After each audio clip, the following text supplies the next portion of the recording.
Today we're going to make an outdoor lounge chair.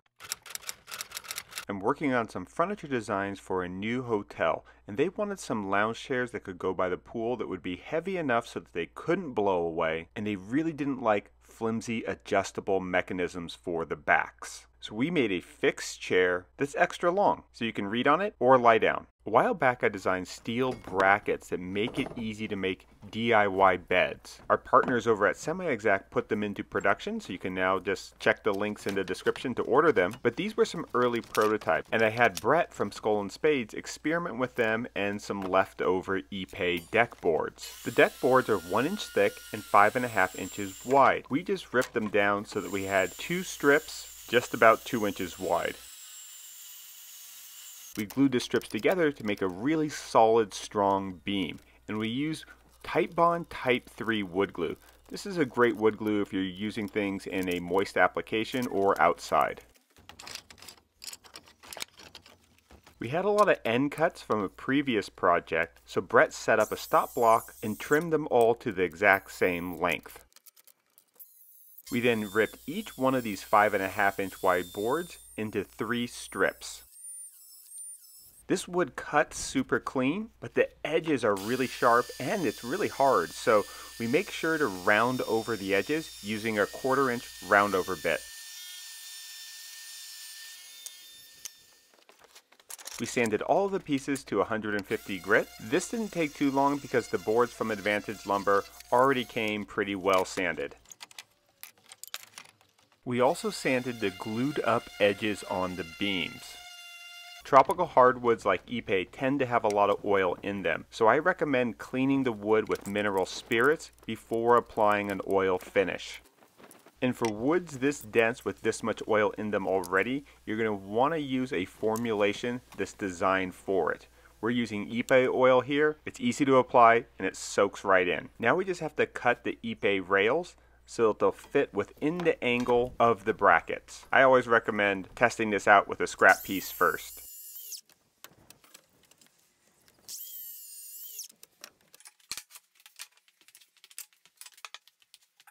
Now because this wood is so hard, you're going to want to pre-drill the holes for the screws. I've sheared off a ton of screw heads trying to screw through Ipe. Brett made this handy little jig so that we could keep the screw holes nice and consistent. This video is sponsored by Policy Genius. While you're layering onto SPF this summer, don't forget to protect your property too. Policy Genius can help you bundle your home and auto insurance so that you can save on the coverage. Are your home and auto policies almost up for renewal?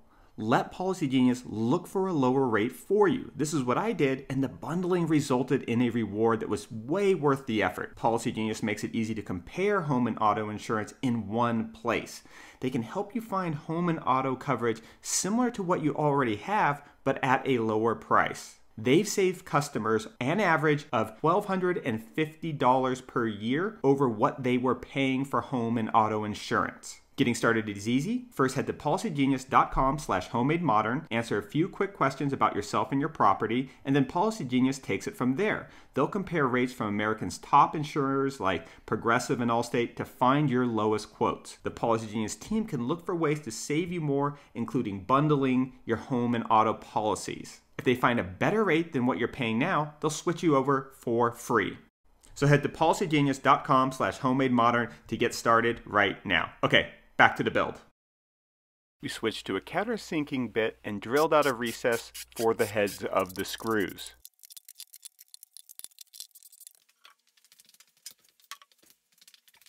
The bent steel has a slight radius at the angle, so we just took the orbital sander and rounded the wood over just a bit. We screwed on the steel brackets using panhead screws and washers.